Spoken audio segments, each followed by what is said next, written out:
Sudah siap untuk mendengarkan firman Tuhan pada pagi hari ini? Judul khotbah saya pada pagi hari ini adalah Discernment on the Move. Discernment on the move. Kita lagi bicara banyak selalu on the move. Ya, movement. Terus kita bilang miracle is on the move. Dan juga nanti kita ada home on the move. Tapi sebelum ada home on the move, kita belajar dulu discernment on the move. Ya. Nah, discernment itu dalam bahasa Inggrisnya itu satu kata ya. Bisa banyak arti sebenarnya. Apalagi terutama kalau mau dijadiin bahasa Indonesia, di translate itu susah. Kemarin aja sampai bingung, saya mau translate artinya gitu ya untuk tim Mulmed. Sampai akhirnya kita pakainya katanya kepekaan di dalam kegerakan Tuhan. Tapi sebenarnya kepekaan doang juga masih kurang deskriptif. Ya. Nah kalau misalnya jadi sebenarnya apa sih discernment itu? Ini adalah sesuatu yang saya tangkap saudara ketika terutama dari awal tahun. Karena saya tahu saya sudah dikasih jadwal khotbah di hari ini.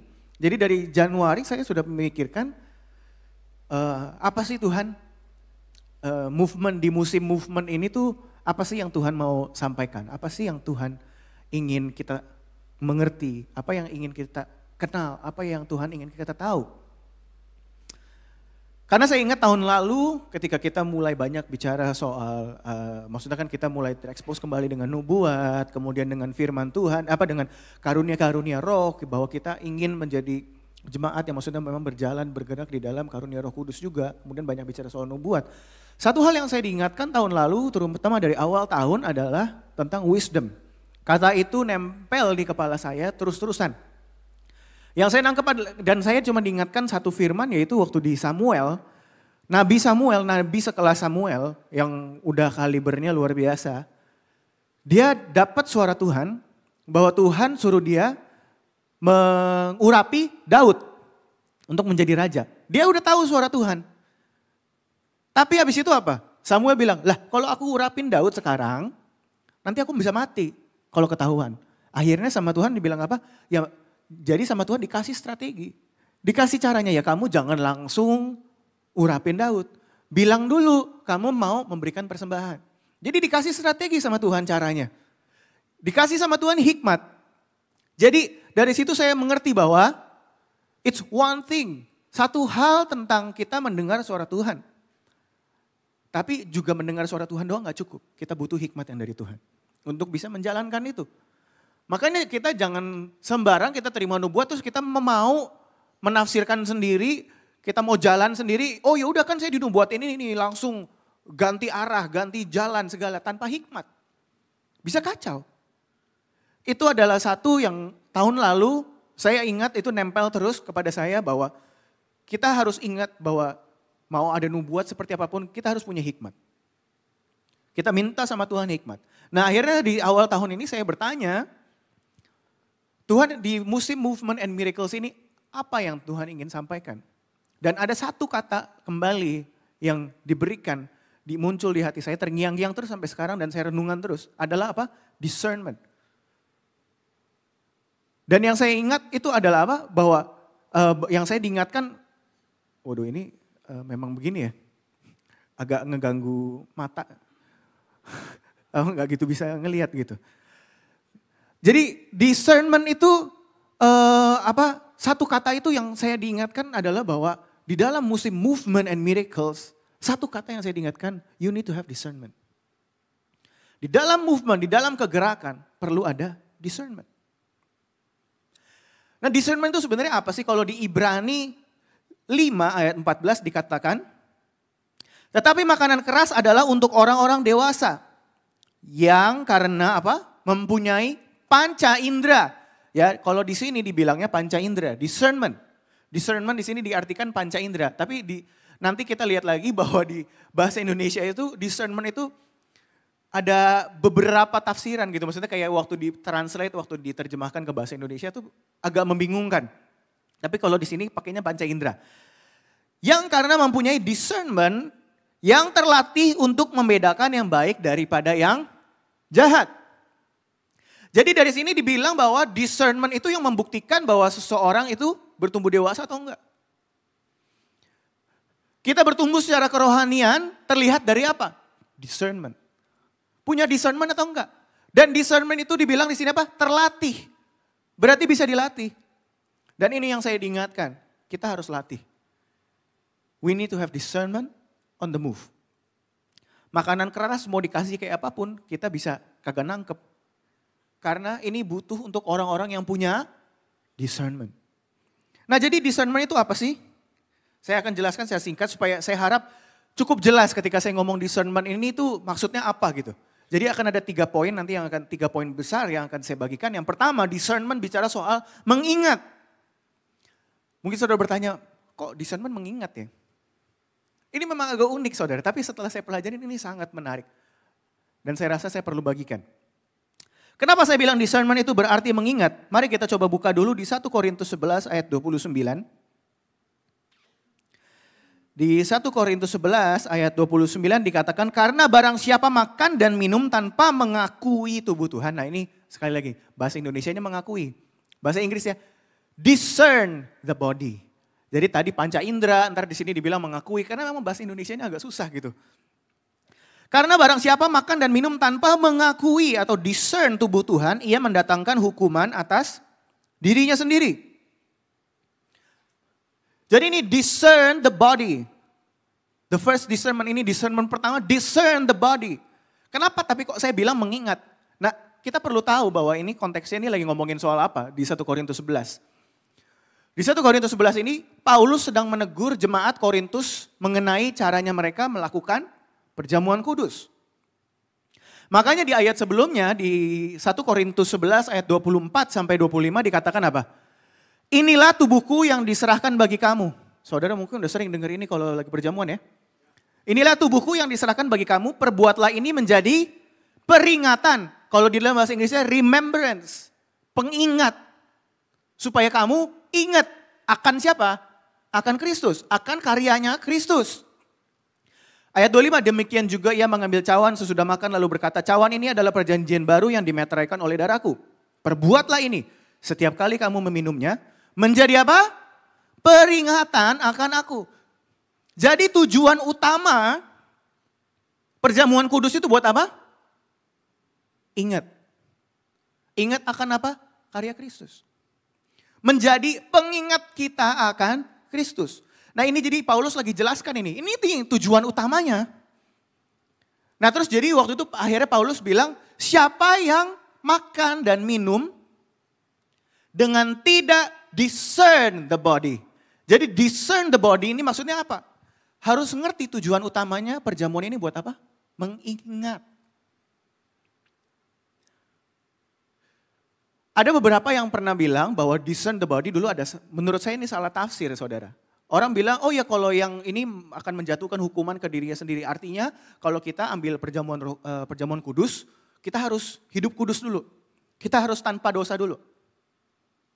Ya gimana caranya? Ya orang kita semua masih berdosa tuh.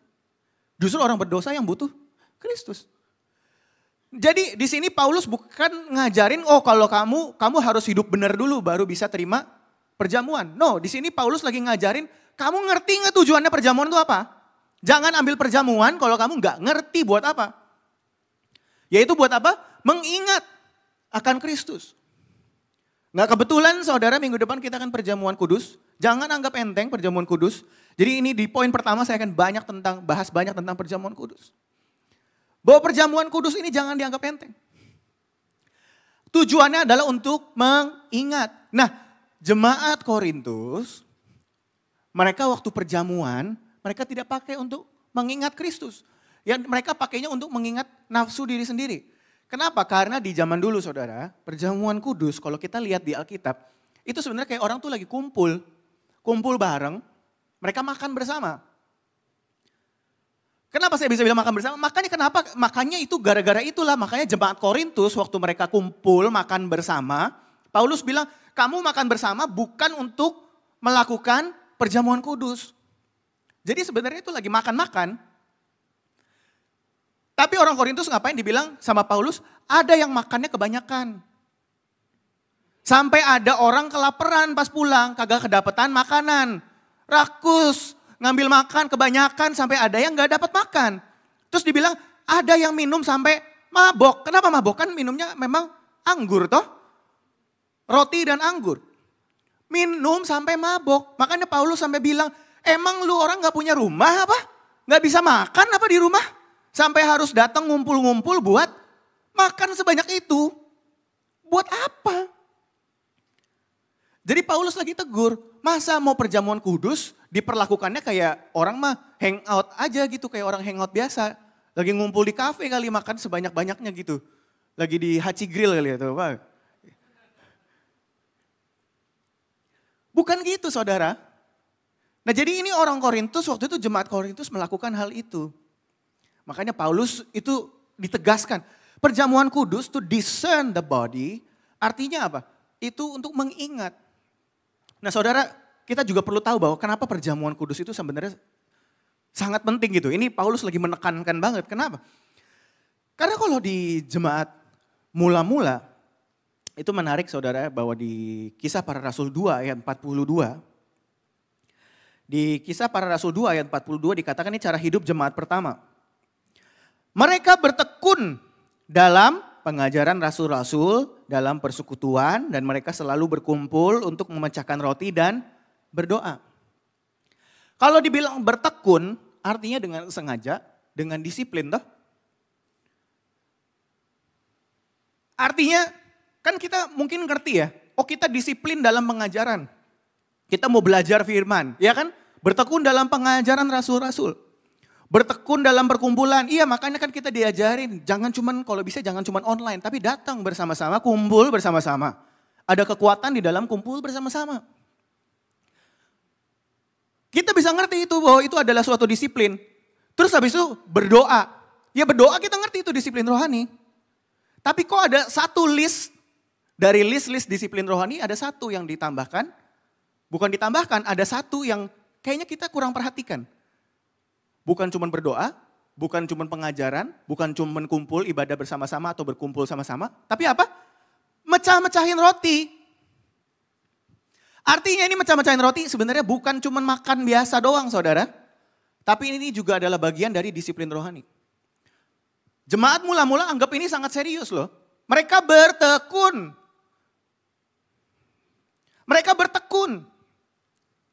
Dan bahkan kalau diperhatikan, bahasa di perjanjian baru, gak pernah dibilang kalau orang makan bersama itu memecah-mecahkan roti. Berkumpul untuk memecahkan roti.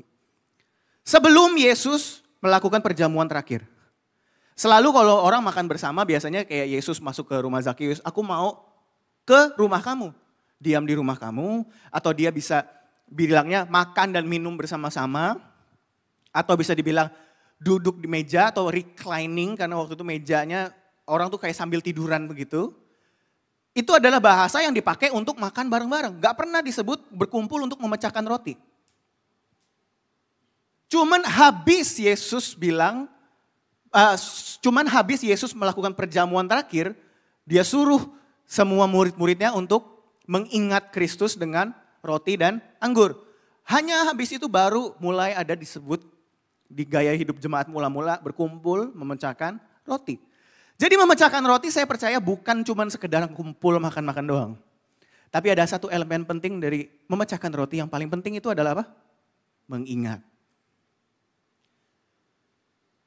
Setiap kali kamu memakannya, setiap kali kamu meminumnya, menjadi peringatan akan aku. Jadi bertekun, disiplin rohani, bukan cuma soal doa, bukan cuma soal pengajaran, tapi ingat. Harus ingat. Jangan anggap enteng mengingat. Itu bayangkan saudara, jemaat mula-mula itu, peristiwa sama Yesus di kayu salib, bedanya cuma berapa lama sih? Masih fresh harusnya di otak mereka toh.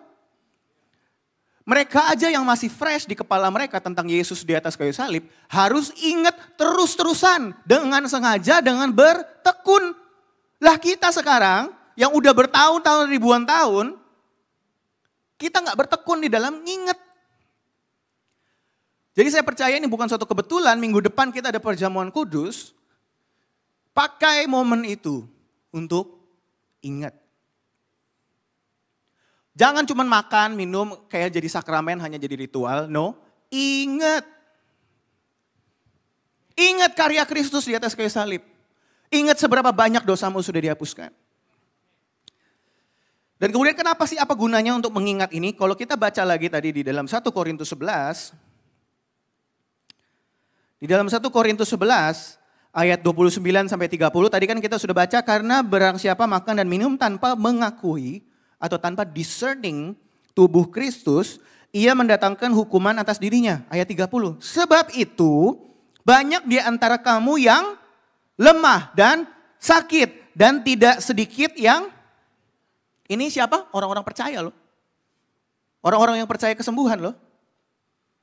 Tapi tidak sedikit yang sakit, lemah, dan meninggal.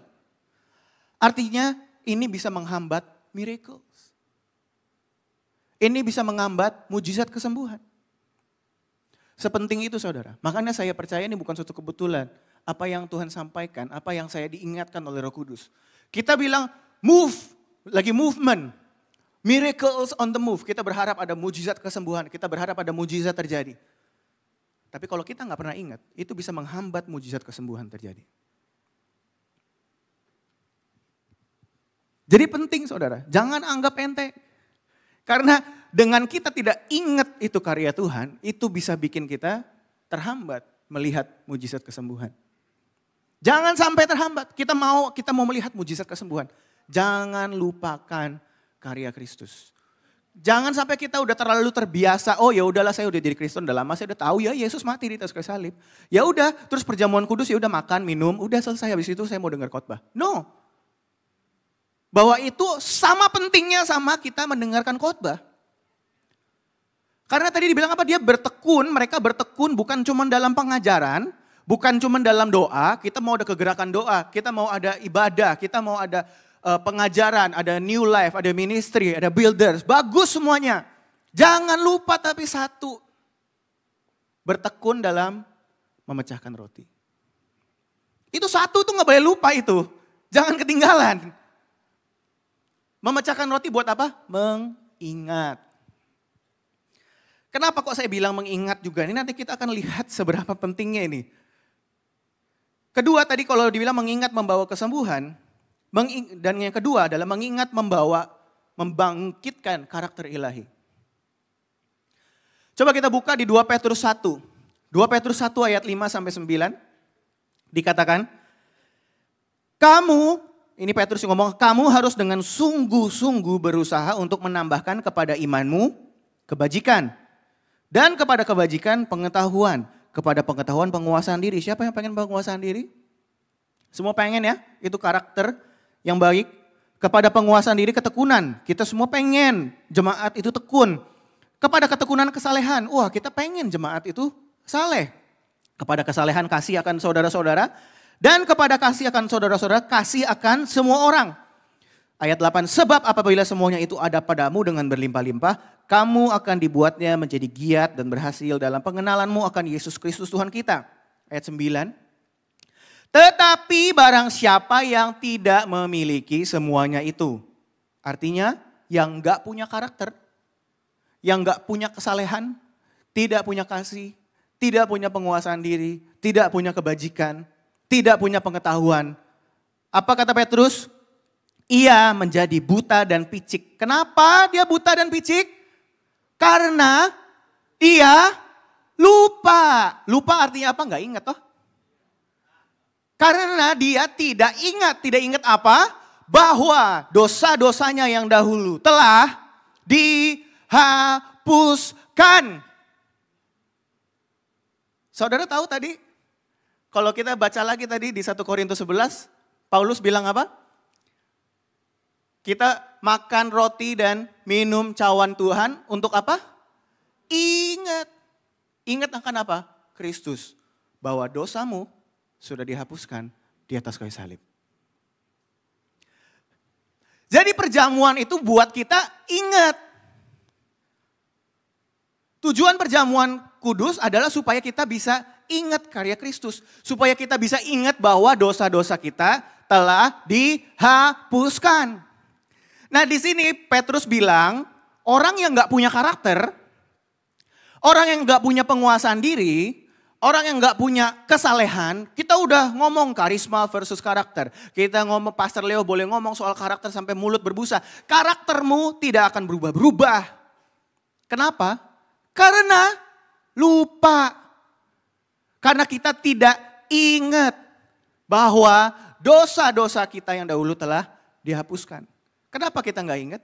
Ya karena tadi kita menganggap perjamuan kudus cuman perjamuan biasa. Karena perjamuan kudus sudah jelas dikatakan itu tujuannya untuk apa? Ingat. Ingat bahwa dosamu sudah dihapuskan. Makanya kenapa jemaat mula-mula bertekun dalam memecahkan roti. Karena ini. Dan Petrus sendiri bilang, kamu gak punya karakter itu, orang yang tidak punya karakter ilahi, itu terjadi kenapa? Karena dia lupa bahwa dosa-dosanya yang dahulu telah dihapuskan. Jadi kita boleh berdoa dengan begitu banyak, dengan begitu rajin, doa puasa 10 hari, ikut WPH setiap kali, dengar Pastor Leo khotbah, karisma versus karakter, berulang-ulang kali, ikut dulu modul SMART, berkali-kali sampai jungkir balik, karakter gak berubah-berubah. Mungkin aja, itu sangat mungkin terjadi. Kenapa? Ya Petrus bilang, karena lupa. Bukan karena pengajarannya, tapi dia lupa bahwa dosa-dosanya telah dihapuskan.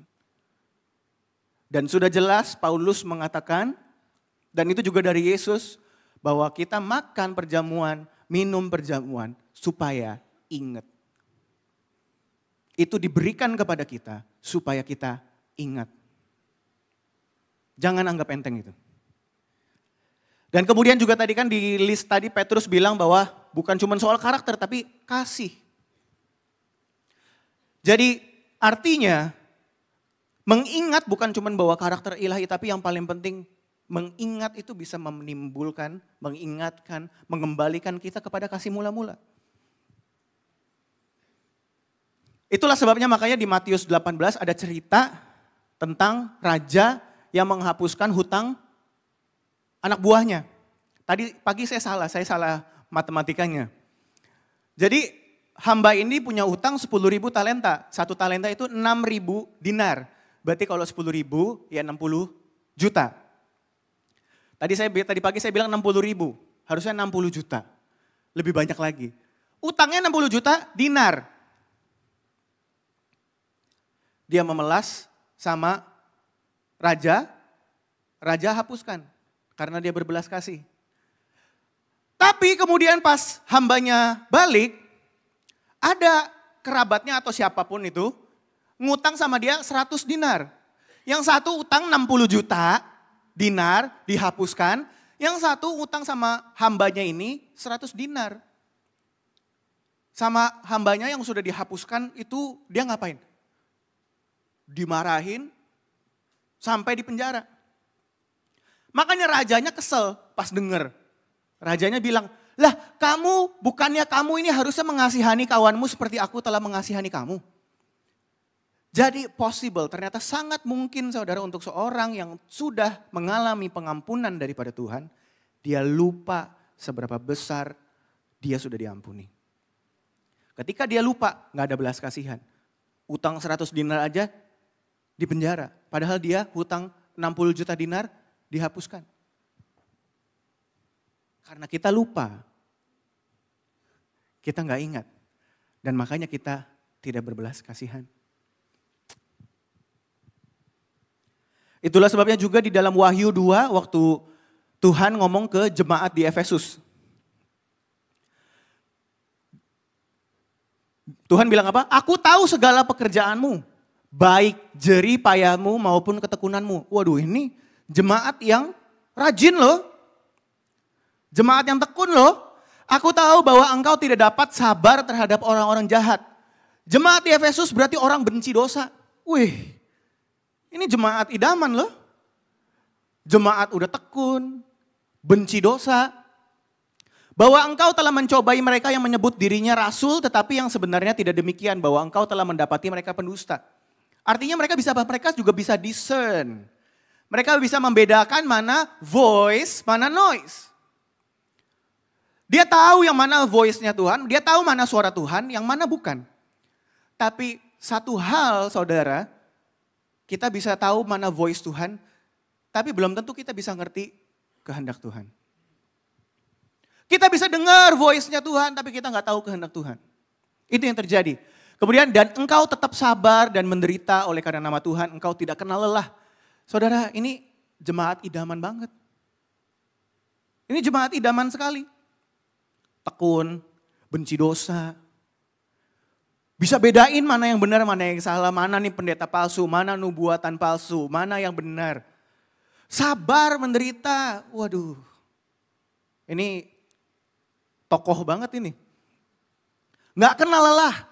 Tapi habis itu ayat 4 apa? Namun demikian aku mencela engkau, karena engkau telah meninggalkan kasih-Mu yang mula-mula. Makanya Tuhan bilang, coba renungkan perkataan ini. I desire mercy, not sacrifice. Yang Tuhan kehendaki bukan korban bakaran, tapi kasih. Kemudian ayat 5, Tuhan bilang apa supaya mereka bertobat? Sebab itu apa? Ingatlah. Ingatlah betapa dalamnya engkau telah jatuh. Biasanya kita pikir orang itu kalau jatuh itu, pendeta kalau jatuh, semua berhubungannya sama moral toh. Tapi di sini Tuhan bilang apa? Engkau itu jatuh begitu dalam karena apa? Karena kamu meninggalkan kasih yang mula-mula.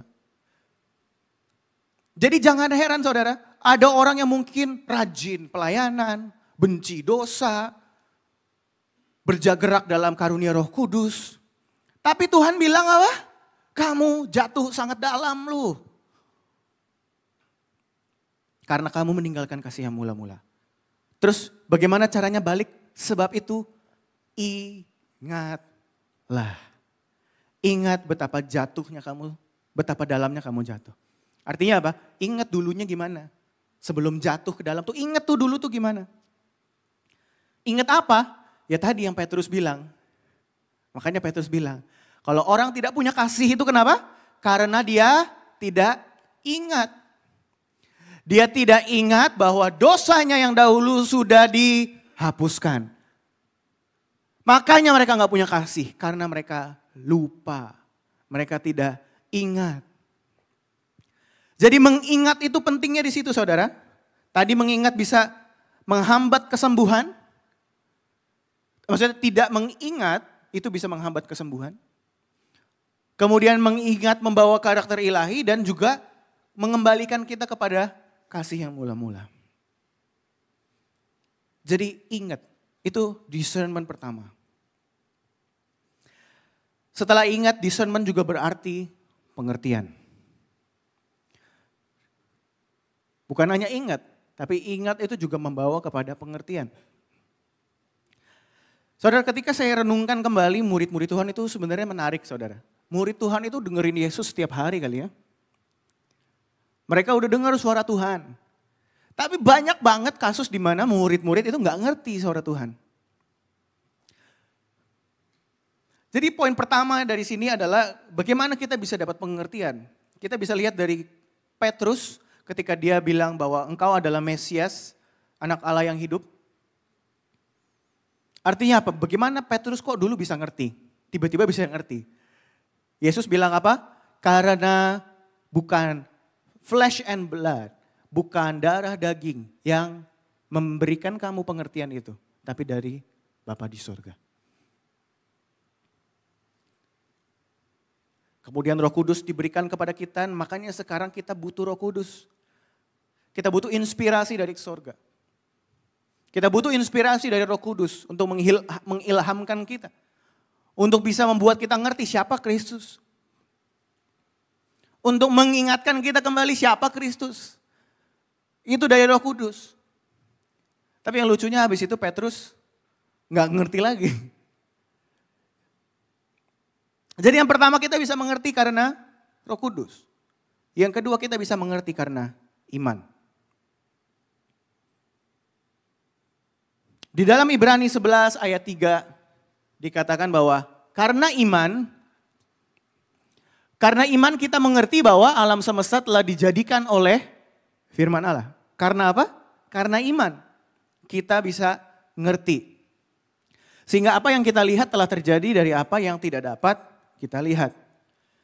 Jadi kemudian yang kedua kita bisa ngerti karena iman. Ini juga yang terjadi dengan para murid.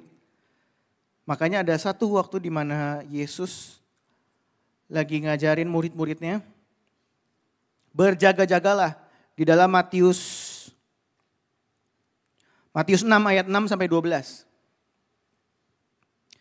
Yesus berkata kepada mereka, berjaga-jagalah dan waspadalah terhadap ragi orang Farisi dan Saduki. Ayat 7, maka mereka berpikir-pikir dan seorang berkata kepada yang lain.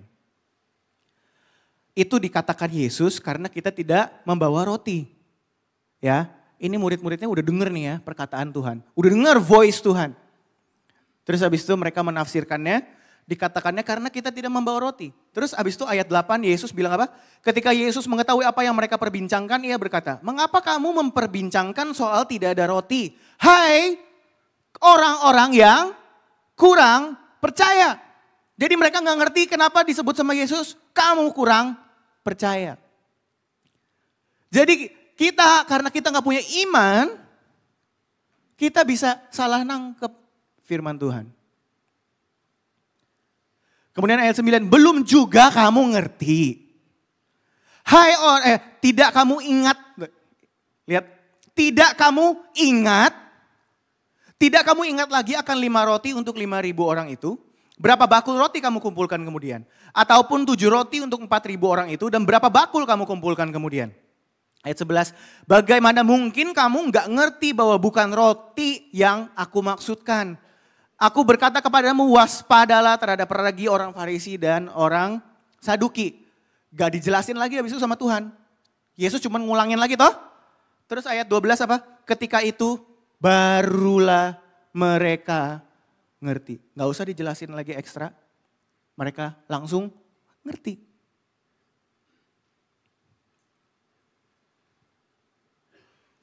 Kenapa bisa langsung ngerti? Tidakkah kamu ingat? Jadi apa yang Yesus lakukan? Lagi diingetin lagi. Ingat lagi. Apa yang dilakukan sama Yesus? Dia memecahkan roti, bagiin roti ke 5.000 orang. Waktu itu juga ada juga yang ke 4.000 orang. Ingatkan lagi kepada karya Kristus. Apa yang dilakukan Yesus? Kenapa awalnya mereka nggak ngerti? Kok bisa dibilang sama Yesus nggak percaya? Karena mereka melihat dari kacamatanya mereka sendiri. Mereka melihatnya dari apa? Mereka berpikir-pikir seorang kepada yang lain. Dikatakannya karena apa? Karena kita. Fokusnya mereka apa? Kita. Apa yang terjadi sama mereka? Mereka lupa bawa roti. Jadi mereka nggak ngerti maksudnya Yesus karena apa? Karena mereka berkaca dari kekurangannya mereka. Mereka berkaca dari kemampuan mereka. Mereka berkaca dari apa yang mereka lupa lakukan, apa yang mereka lakukan. Ketika kita berkaca sama diri kita sendiri, atau sama kondisi kita bakal fokusnya selalu sama kekurangan kita. Oh aku gak punya bapak, oh aku gak punya ini, oh aku gak punya itu. Akhirnya kita gak bisa ngerti apa yang Tuhan ngomong. Tapi yang Tuhan lakukan apa? Diingatkan lagi kepada Dia. Ingatnya sama Yesus. Ketika murid ingat apa yang Yesus lakukan, apa yang Yesus sanggup lakukan, ketika mereka bisa melihat Yesus itu adalah Tuhan yang sanggup menyediakan. Ketika mereka bisa melihat bahwa Yesus yang sanggup melakukan segalanya, bahwa di tengah hal yang mustahil Yesus sanggup melakukan semuanya. Ketika mereka melihat dari Yesus, mereka langsung ngerti. Ketika mereka melihat kepada fakta, ketika mereka melihat kepada diri mereka sendiri, mereka nggak ngerti. Tapi begitu mereka melihat kepada Yesus, bahwa Yesus yang sanggup melakukan segalanya. Bahwa Yesus sudah mati di atas kayu. Kalau kita sekarang, kita makanya mengingat kembali apa yang Yesus telah lakukan. Dia menghancurkan tubuhnya untuk kita semua.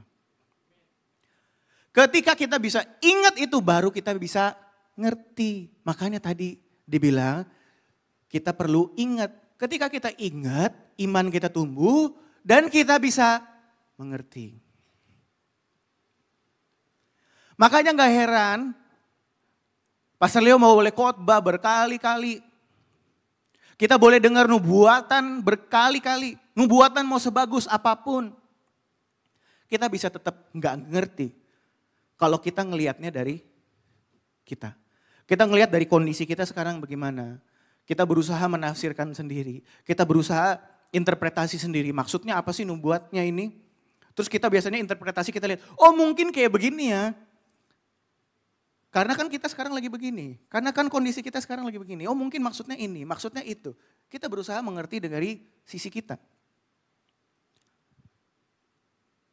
Makanya ketika Pastor Leo mau ngomong kayak apapun, kita bisa nggak ngerti. Oh bilang, oh ya udah itu mungkin buat orang lain. Mungkin itu bukan buat saya. Kenapa? Karena kita selalu melihatnya dari diri sendiri. Kita makanya harus percaya bahwa janji Tuhan adalah ya dan amin. Apa yang dikatakan di depan, apa yang dinubuatkan itu semua bisa terjadi. Karena kita bukan berkaca sama diri sendiri tapi berkaca sama Tuhan. Dan bahwa oleh dia sanggup melakukan segala hal untuk menggenapi semua apa yang dia sampaikan. Apa yang dia katakan kepada gereja ini. Jangan asumsi sendiri, jangan interpretasi sendiri dengan kekuatan sendiri. Dengan cara pikir kita sendiri. Itu yang membuat mereka jadi gak ngerti. Itu yang membuat mereka jadi tidak beriman. Jadi kita boleh dengar voice. Kita bisa bedain voice sama noise. Tapi itu voice, kalau kita gak ngerti lama-lama jadi noise sendiri. Karena kita gak ngerti.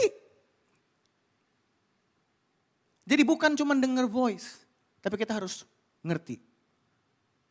Mengerti dari Roh Kudus, mengerti karena iman. Dan yang ketiga, kita harus juga bisa mengerti firman. Baca itu firman.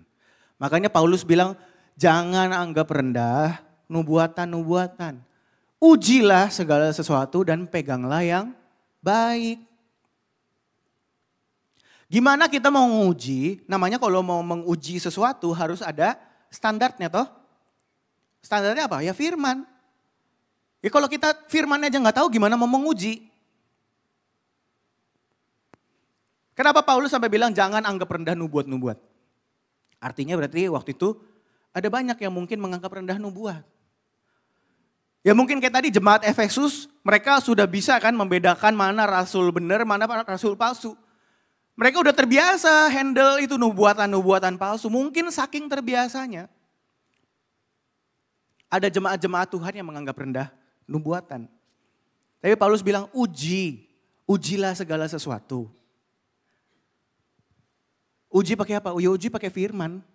Ujilah segala sesuatu dan peganglah yang baik. Ya. Jadi nubuatan juga mau seperti apapun saudara harus diuji. Mau dari nabi seterkenal apapun harus bisa diuji. Itulah sebabnya kita semua ada di home.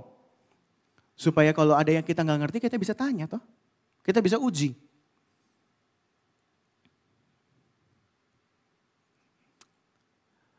Paulus, waktu itu ada nabi yang terkenal, namanya Agabus di zaman itu. Agabus pernah menubuatkan bahwa di Yerusalem akan ada kelaparan dan itu benar-benar terjadi. Ini nabi skala nasional juga nih saudara. Luar biasa. Dan kemudian sekali waktu nabi Agabus ini datang pas ada Paulus dan ada jemaat. Dan ini nabi emang agak nyentrik saudara. Jadi sebenarnya nabi-nabi kalau saudara lihat nabi yang nyentrik ya itu agak alkitabiah juga sih sebenarnya sih. Karena Agabus dia ngapain? Dia ambil ikat pinggangnya Paulus, kemudian dia ikat dirinya sendiri. Ini lucu kan? Dia sangat ini banget kayak apa pakai ilustrasi banget gitu loh. Dia ambil ikat pinggang Paulus dan dia ikat diri sendiri. Kemudian habis itu dia bilang, siapa yang punya ikat pinggang ini nanti akan mengalami siksaan, akan dicobai, akan mengalami siksaan. Akhirnya apa? Jemaat-jemaat waktu itu yang dengar nubuatan itu, yang dengar nabi ini bicara itu, mereka bilang apa ke Paulus? Udah kamu jangan pergi. Kalau gitu Paulus jangan pergi. Mereka semua memohon Paulus supaya jangan pergi. Karena apa? Karena ada nubuat. Tapi Paulus menguji setiap nubuatan. Kemudian dia bilang apa? Kenapa kamu menghancurkan hatiku? Membuat hatiku hancur, membuat sedih.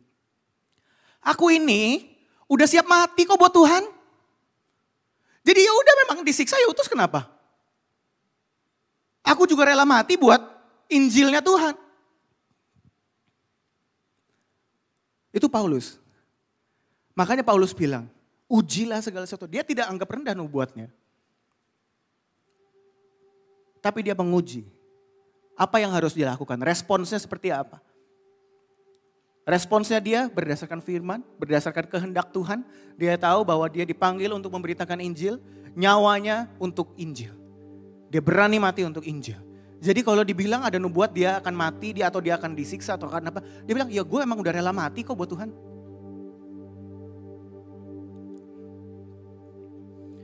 Mau dari nabi level skala nasional pun tetap harus diuji. Harus punya hikmat, harus punya discernment. Harus punya pengertian akan firman. Bukan berarti kita anggap rendah nubuatnya. Paulus menekankan itu juga, jangan kamu anggap rendah nubuat.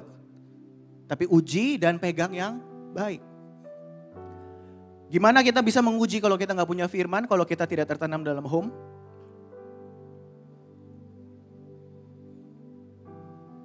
Jadi discernment bicara soal pengertian. Pertama mengingat, ketika kita ingat itu, ketika kita ingat akan karya Kristus di atas kayu salib, itu akan membawa kita kepada pengertian yang lebih dalam. Yang ketiga yang terakhir, discernment juga bicara soal membedakan. Mengingat membawa kita kepada pengertian, kemudian bisa membuat kita dapat membedakan. Bukan hanya di level pengertian, tapi kita mulai bisa membedakan. Ini adalah salah satu beberapa kisah yang saya diingatkan saudara. Ketika saya mempersiapkan ini sebenarnya awal-awal. Ketika saya nangkap soal discernment, saya tanya Tuhan discernment apa sih? Saya hanya diingatkan ada beberapa kisah ini. Hati-hati bahwa di dalam movement, yang diingatkan di dalam hati saya. Bahwa ketika movement Tuhan sedang terjadi, akan ada beberapa roh asing yang akan datang ke gereja dan menghambat kegerakan itu. You have to discern. Gereja Tuhan harus bisa discern. Gereja Tuhan harus bisa membedakan. Yang pertama yang saya diingatkan adalah kisah tentang Ananias dan Safira. Ini terjadi juga ketika gereja mula-mula lagi on the move. Diawali dari kisah para rasul 4. Di kisah para rasul 4 ayat 36 sampai 37. Ini saya bacakan aja deh dari, ini juga cara hidup jemaat mula-mula nih dari ayat 32. Adapun kumpulan orang yang telah percaya itu mereka sehati sejiwa. Tidak seorang pun yang berkata bahwa sesuatu dari kepunyaannya adalah miliknya sendiri. Tapi segala sesuatu adalah kepunyaan mereka bersama. Dan dengan kuasa yang besar, rasul-rasul memberi kesaksian tentang kebangkitan Tuhan Yesus dan mereka semua hidup dalam kasih karunia yang melimpah-limpah. Sebab tidak ada seorang pun yang berkekurangan di antara mereka. Karena semua orang yang mempunyai tanah atau rumah, jadi ada banyak ya, yang punya tanah atau rumah menjual kepunyaannya itu dan hasil penjualan itu mereka bawa dan mereka letakkan di depan kaki rasul-rasul. Lalu dibagi-bagikan kepada setiap orang sesuai dengan keperluannya. Jadi ada banyak yang melakukan ini. Tapi somehow di ayat 36 dan ayat 37 ada dimension satu nama. Demikian pula dengan Yusuf yang oleh rasul-rasul disebut Barnabas, artinya anak penghiburan seorang Lewi dari Siprus. Mana Bella? Ia menjual ladang miliknya lalu membawa uangnya itu dan meletakkannya di depan kaki rasul-rasul. Jadi dari semua orang yang menjual tanah dan rumah dan kasih hasil jualannya ke kaki rasul, ada satu yang disebutkan namanya Barnabas. Artinya apa? Mungkin itu ada sesuatu dari cara dia memberi, mungkin dari pemberian dia atau apapun itu yang membuat namanya sampai disebut. Mungkin jemaat melihat itu dan mungkin terinspirasi dari Barnabas. Mungkin mereka terinspirasi karena orang ini, karena si Barnabas ini.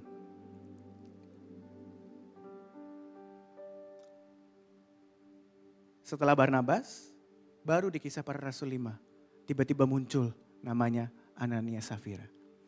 Ketika yang asli muncul juga yang palsu. Ada seorang lain bernama Ananias, ia beserta istrinya Safira menjual sebidang tanah. Dengan setahu istrinya ia menahan sebagian dari hasil penjualan itu dan sebagian lain dibawa dan diletakkannya di depan kaki rasul-rasul. Tapi Petrus berkata, Ananias, mengapa hatimu dikuasai iblis sehingga engkau mendustai Roh Kudus dan menahan sebagian dari hasil penjualan tanah? Selama tanah itu tidak dijual, bukankah itu tetap kepunyaan kamu? Dan setelah dijual, bukankah hasilnya itu tetap dalam kuasamu? Mengapa engkau merencanakan perbuatan itu dalam hati kamu? Engkau bukan mendustai manusia, tapi mendustai Allah. Ini ada sedikit yang penting saudara. Kalau saudara mungkin yang kritis, mungkin tadi pas saya bacain ayat sebelumnya di Kisah Para Rasul 4, segala kepunyaan kita adalah milik bersama. Itu kan kayak apa? Kayak komunis kan? Jadi ada sempat soalnya saya dengar orang bilang katanya, oh gereja mula-mula itu juga kan kayak komunis. Pendeta lagi yang ngomong. Tapi jelas di sini Petrus bilang apa? Selama tanah itu nggak dijual, bukankah itu juga tetap milik kamu? Dan setelah dijual pun hasilnya juga tetap dalam kuasa kamu. Artinya apa? Petrus tuh lagi bilang, nggak ada yang suruh kamu jual.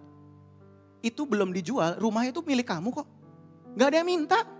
Waktu kamu udah jual, hasilnya itu juga dalam kuasa kamu. Kamu mau kasih berapa juga terserah. Hasilnya kuasa kamu. Tapi kok kamu bohong? Mau ngapain sih bohong? Dan itu terjadi, dan ketika juga saya pelajari dari beberapa komentar, ada yang bilang juga kemungkinan besar memang Ananias Safira ini, dia kepengen dapat respect, dapat honor, seperti kayak tadi yang sebelumnya Barnabas. Jadi yang saya diingatkan adalah ketika discern di dalam movement Tuhan. Ketika movement mulai berjalan, akan ada orang-orang yang datang, akan ada roh-roh yang datang. Yang berusaha mengambil kemuliaan untuk diri sendiri. Yang gila hormat, be careful. Church, be careful. Gereja Tuhan, hati-hati. We have to discern. Yang mana orang yang hanya mementingkan kemuliaan untuk dirinya sendiri. Berusaha mengambil, mencuri kemuliaan dari Tuhan. Barnabas melakukan itu untuk kemuliaan Tuhan. Ananias dan Safira mungkin melakukan itu untuk mereka sendiri. Supaya mereka menjadi orang yang dianggap. Supaya mereka dianggap sebagai, wah saya ikut movementnya Tuhan. Dan bukan cuma ikut movement Tuhan, mungkin mereka juga pengen dilihat dan dianggap. So be careful. Ini yang pertama. Dan juga ini mirip sebenarnya sama yang waktu itu Pastor Leo ngomong soal Simon penyihir. Ketika saya renungkan itu lagi, itu menarik saudara. Waktu dia sama Filipus melakukan segala macam mujizat kan. Signs and wonders terjadi. Si Simon itu kagum. Tapi kok dia gak pengen beli? Kapan dia mulai pengen beli? Ketika dia lihat Petrus, Yohanes datang, tumpang tangan, orang penuh Roh Kudus. Terus dia bilang apa? Aku mau beli dong karunia itu. Supaya apa? Supaya waktu aku tumpang tangan, orang juga bisa kepenuhan Roh Kudus. Kesannya baik kan? Supaya orang bisa terima Roh Kudus loh. Tapi yang dia pengen sebenarnya apa? Dia buktinya dia gak kepengen tuh waktu ngelihat mujizat. Ngelihat signs and wonders. Tapi persis ketika Petrus datang dia tumpang tangan dan orang terima. Dia spesifik loh. Simon itu bilang, aku juga pengen waktu aku tumpang tangan orang terima Roh Kudus. Berarti apa? Dia pengen otoritasnya. Dia suka nih ngelihat yang punya otoritas nih. Dia suka nih yang jadi leader-leader ini nih. Aku juga mau dong jadi leader. Kakak itu keren banget jadi leader. Aku juga mau dong jadi leader. Aku beli deh gimana caranya nih supaya aku bisa jadi leader juga. Supaya aku bisa jadi otoritas, punya otoritas juga. Waktu aku tumpang tangan orang diberkati. Ini orang-orang yang pengen jadi leader cepat-cepat. Karena pengen apa? Pengen influence-nya. Pengen citranya. Aku mau dong jadi kakak-kakak di Aero Kids, keren deh. Aku pengen dong jadi kakak mentor di Starji, keren deh. Keren deh. Kakak Starsky aku pengen dong jadi bintang-bintang di langit. Itu kepengen jadi mentor atau pengen gombalin Starsky ya? Pengen dong cepet-cepet nih, aku pengen jadi leader, aku pengen jadi pemimpin. Aku pengen supaya waktu aku doain orang, pengen tumpang tangan tuh orang juga ngalamin Tuhan.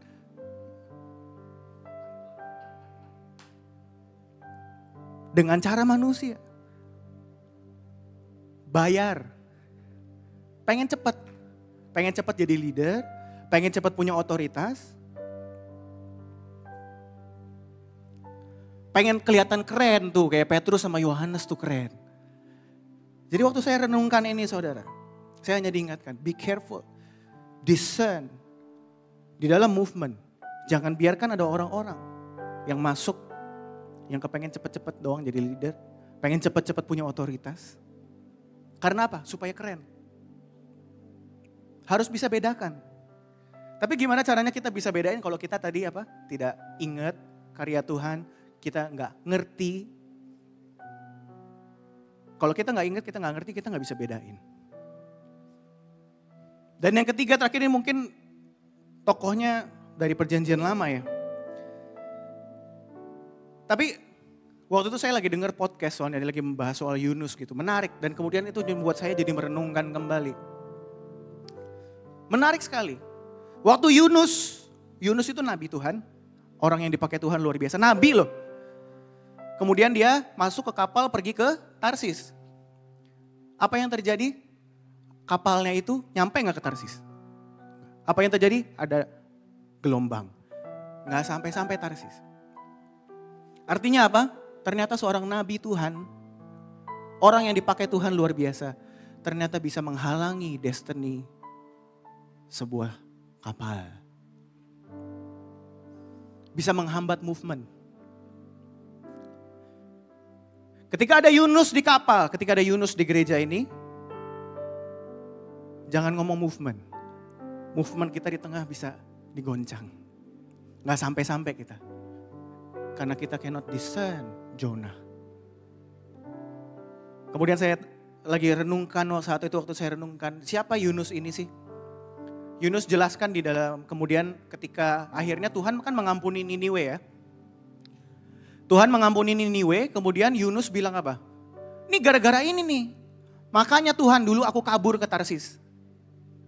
Jadi alasannya Yunus itu kabur ke Tarsis itu karena apa? Ternyata dia gak suka dengan Tuhan yang baik. Dia benci sama kebaikan Tuhan.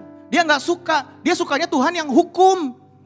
Tuhan yang hukum ini, hukum itu. Ini orang jahat di matanya dia, hukum dong. Ini merasa benar sendiri. Paling hebat, paling kudus, paling suci. Dikit-dikit ngomongnya, Tuhan akan hukum kamu, Tuhan akan hukum kamu. Kalau kamu begini Tuhan hukum. Hati-hati. Ini adalah orang-orang yang penuh dengan bitterness, kepahitan. Mungkin pernah pahit dulu di gereja sebelumnya, mungkin pernah pahit. Jadi cek saudara. Ini saya bukan hanya bicara ini kepada pemimpin atau kepada pelayan Tuhan. Tapi kepada gereja Tuhan di sini. Jadi bukan hanya kita membedakan, discern orang lain. Tapi cek hati kita saat ini. Cek hati kita. Apakah kita punya hati yang judgmental? Dan tadi saat saya di sana saya hanya diingatkan kenapa saya diingatkan tentang ini. Saya hanya diingatkan nubuatan waktu itu tentang bahwa akan ada anak-anak sons of the house yang akan kembali ke tempat ini. Siap gak mental kita untuk tidak judge? Untuk bisa mengasihi kembali?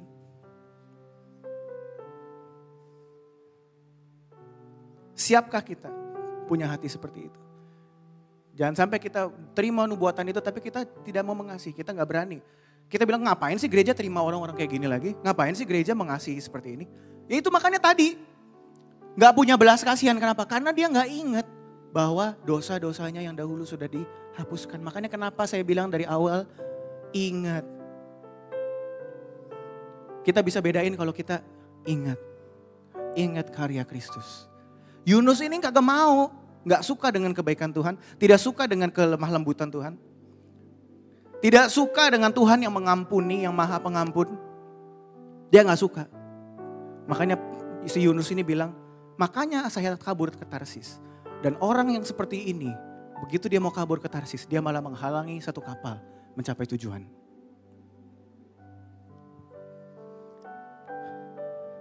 So terakhir mungkin ini yang paling keras di terakhir. Saya tadinya bergumul mau menyampaikan ini atau enggak, tapi ya udah saya sampaikan aja. Apa yang terjadi dengan Yunus ketika dia menghalangi kapal itu? Dibuang. Harus dibuang. Jadi saudara, hanya ada 3 pilihan. Kalau saudara sadar mungkin saudara ini Yunus, hanya ada 3 pilihan. Saudara keluar. Do us a favor. Bantu gereja ini dengan keluar. I'm sorry. Atau yang kedua, dikeluarkan. Or yang ketiga, yang paling baik, yang paling mending, bertobat. Bertobat. Ingat kembali seperti tadi yang poin pertama, ingat kembali. Dosamu sudah dihapuskan. Ingat kembali saat perjamuan kudus minggu depan. Karya Kristus di atas kayu salib. Seberapa banyak engkau sudah diampuni. Seberapa besar pengampunanmu. Seberapa besar pengampunan Tuhan atas kita. Jangan anggap enteng. Ingat terus. Harus ingat. Mungkin kita pikir, aduh ingatnya gimana ya. Kayak bosen ya. Gereja mula-mula tuh harus ingat terus. Itu jadi sebuah disiplin. Ingat kebaikan Tuhan. Ingat pengampunan Tuhan. Itu yang membuat kita punya karakter. Itu yang membuat kita tadi kata Petrus punya kasih.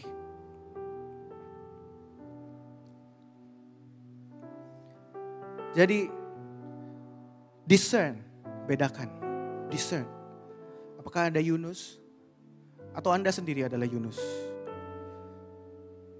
Tujuan saya bukannya untuk menghakimi, tapi untuk kita bisa kembali kepada Tuhan. Kembali kepada Tuhan, percaya kepada kasih-Nya, akan kebaikan Tuhan. Yang Tuhan kehendaki bukanlah korban bakaran, but mercy. I pray for mercy over this church. Tuhan, aku berdoa untuk gereja ini. Kiranya Tuhan boleh ada karunia daripada-Mu, belas kasihan yang daripada-Mu, boleh melingkupi kami Tuhan. Berikan kepada kami Tuhan kasih seperti Engkau. Kiranya kami dapat mengasihi seperti Engkau mengasihi kami. Ingatkan kami kembali kepada kasih karunia-Mu. Ingatkan kami kembali kepada kasih-Mu. Ingatkan kami kembali kepada penebusan-Mu Tuhan. Supaya kami tidak menjadi sombong. Supaya kami tidak menjadi angkuh. Supaya kami tidak menjadi orang yang gampang menghakimi. Tapi kami boleh menjadi orang yang penuh kasih. Orang yang bisa mencerminkan Kristus. Supaya kami boleh menjadi orang yang saleh. Supaya kami boleh menjadi orang yang kudus. Karena kami mengingat kasih-Mu Tuhan. Karena kami mengingat pengorbanan-Mu bagi kami Tuhan. Terima kasih Tuhan bahwa Engkau telah mengingatkan kami akan pesan ini Tuhan. Tuhan, nama-Mu telah selesai, tapi yang mau percaya bahwa Engkau belum selesai. Biarlah Engkau yang beracara, Roh Kudus Engkau yang terus mengingatkan setiap kami akan karya-Mu. Engkau yang terus mengingatkan kami akan kesetiaan-Mu. Engkau yang terus mengingatkan kami bahwa betapa besar pengorbanan-Mu di atas kayu salib. Supaya kami tidak lupa, bukan cuma pengalaman pertama kami waktu kami mengalami Tuhan, kami nangis-nangis dan melihat bagaimana Tuhan mengampuni kami. Tapi biarlah itu bukan hanya satu pengalaman saja, tapi boleh menjadi pengalaman kami berminggu-minggu, berhari-hari. Terus sampai Engkau datang, kami boleh terus mengingat. We proclaim your death until your second coming. Sehingga kami terus boleh mengingat, Tuhan betapa besar pengampunan-Mu. Sehingga kami boleh disentuh kembali Tuhan. Bukan hanya waktu pertama kami mengalami Engkau.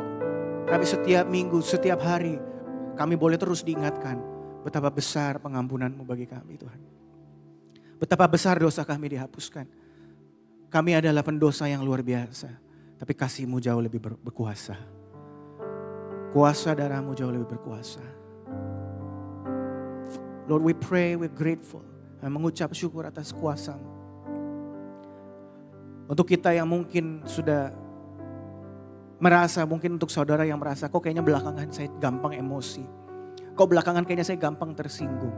Mungkin ini adalah menjadi pengingat untuk saudara. Supaya mungkin saudara harus mengingat kembali. Supaya kita boleh mengingat kembali seberapa besar kita telah diampuni. Supaya kita boleh memiliki kasih itu kembali. Lord, I pray for mercy. Let your mercy overflow in this place. Biarlah ketika kami datang ke tempat ini, kami menghadap the mercy seat. Tahta kasih-Mu Tuhan. Tuhan, aku berdoa supaya Roh Kudus terus bekerja. Hamba-Mu telah selesai, biar Engkau yang terus bekerja. Di dalam nama Tuhan Yesus, kami telah berdoa dan mengucap syukur. Semua yang percaya boleh katakan, amin.